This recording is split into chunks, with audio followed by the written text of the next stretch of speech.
are not looking very much energetic. You know, we gathered here to send a great person to Delhi. हम एक representative को हमारे representative को दिल्ली में भेजने के लिए, जयपुर में भेजने के लिए इकट्ठे हुए हैं। तो ऊर्जा भी आपके अंदर झलकनी चाहिए। तो साथियों, एक बार फिर से हौसला बुलंद होना चाहिए। जय जोहर।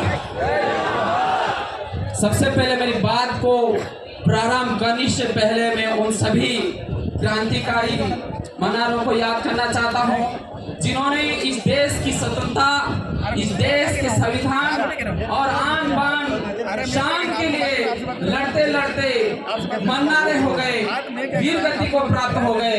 हम सब उनको नमन करते हैं और उनका आशीर्वाद हम लेते हैं कि हम आपके आशीर्वाद लेके देश को बचाने, देश को बचाने और इस देश के संविधान को बचाने के लिए हम मरते दम तक लड़ेंगे। यही हम उनसे प्रेरणा देते हैं, आशीर्वाद देते हैं। आज का जो चुनाव है 2024 जो इलेक्शन है, ये इलेक्शन है एक जो ताकत है देश के अंदर, वो ताकत इस देश के अंदर संविधान को खत्म करने के लिए लड़ रही है। उनका इस बार का नारा है कि इस बार अगर बहुमत मिलता है, अगर हम 400 से पार होते हैं तो इस देश का संविधान बदल देंगे। मनुस्मृति लगाने के लिए वो संघर्ष कर रही है। और दूसरी ओर एक ताकत है, ये ताकत नहीं है, ये लोकतंत्र है।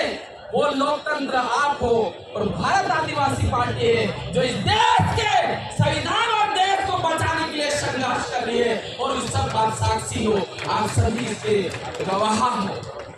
I will not speak much because we went to collective to submit our nominations and we worked very much and became tired and we are feeling tired.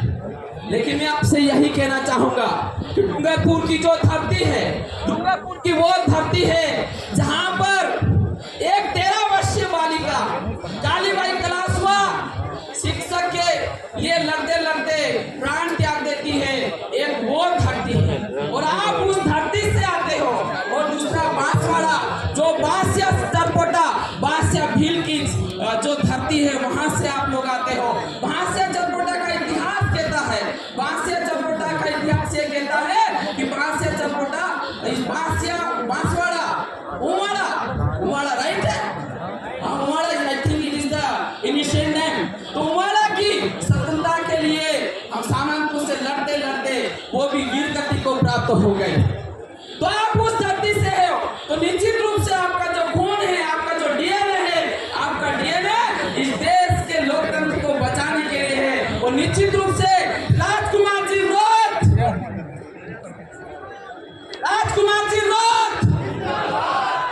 वो आवाज है जो 84 की जनता ने विधानसभा चुनाव के दरमियान, विधानसभा के चुनाव के माध्यम से उन्होंने जयपुर के अंदर भेजा था। और जयपुर जाके ऐसे गूंगे बहरे दलवे चाट नेताओं को बोलना सिखा दिया, उनको लोकतंत्र की परिभाषा बता दी। वो शख्सियत है। 84 की जनता बहुत ही भाग्यशाली है, बहुत ही क्रांतिकारी है। मैं उनको यहाँ से सलाम ठोकना चाहूंगा कि आपको जोहार, लाख लाख जोहार। और ये मौका अब आपको मिला है क्योंकि जो 84 की जनता न सिर्फ पूरे देश के अंदर नाम कमा रही है बल्कि विश्व के अंदर नाम कमा रही है, क्योंकि उनकी वोट की ताकत ने इस देश को हिलाया है, इस विधानसभा को हिलाया है। और 5 अनुसूची की बात की, ST SC OBC और माइनॉरिटी की बात करी है, वो है 84 की जनता। लोकतंत्र की पहली जनता है, लोकतंत्र की सुरक्षा करने वाली जनता है। और मैं ये मानता हूँ कि 84 की जनता ने जो कार्य बढ़ाया है उस कार्य को आप सफलता के कदम पर पहुंचाओगे, ये आप सबकी जिम्मेदारी है। और आपका नाम इस पूरी दुनिया के अंदर चले, ये आपको मौका मिला है। तो और बागी दौरा बागी द्वारा क्या है? बागी द्वारा जय कृष्ण पटेल और उस दूसरी तरफ भगोड़ा है।